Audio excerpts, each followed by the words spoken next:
తండ్రి, వారు చేసిన దానికి ప్రతిఫలం మీరు అనుగ్రహించమని మనం చేసుకుంటాం.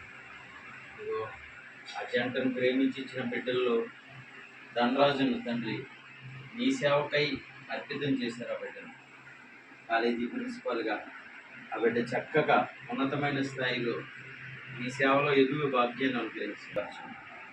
ఇదిగో 3 దినాల మహాసభలు ఏర్పాటు చేశారు. ఆ సభల ద్వారా అనేక మంది మరి మీ మహాజ్ఞానాన్ని నేర్చుకోగలిగే భాగ్యాన్ని అనుగ్రహించారు. వారి వైవాహిక జీవితంలో ఇన్ని సంవత్సరాలు మీరు కాపాడి క్షేమాన్నిచ్చి ఒకరినొకరు అర్థం చేసుకుని ఒకరినొకరు ప్రేమించుకుని ఇరువురు కలిపి మీ సేవను జరిగించే ఈ గొప్ప భాగ్యాన్ని ఆ జంటకు మీరు ఇచ్చినందుకు మీకు వందనాలు.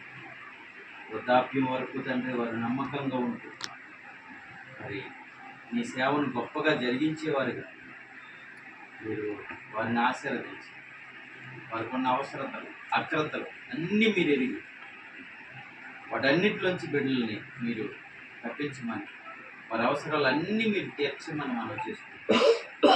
అందులో తలలో వంచి ప్రార్థిస్తున్నా మరి దైవజనులందరినీ దీవించండి.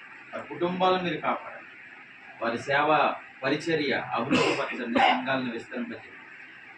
ఆయన మరి ఇదిగో ఈ రాత్రి నుంచి జరుగుతున్న సభలో మేమందరం పాల్గొని నేను మహిమపరిచే భాగ్యాన్ని అనుగ్రహించమని కోరుకుంటూ ధనరాజు గారు వారు ఆయనకి ఇచ్చిన భాగస్వామి కుటుంబాలను దీవించి ఆశీర్వదించి నాగరాజు గారిని భాగ్యం జ్ఞాపకం చేసుకుంటాం.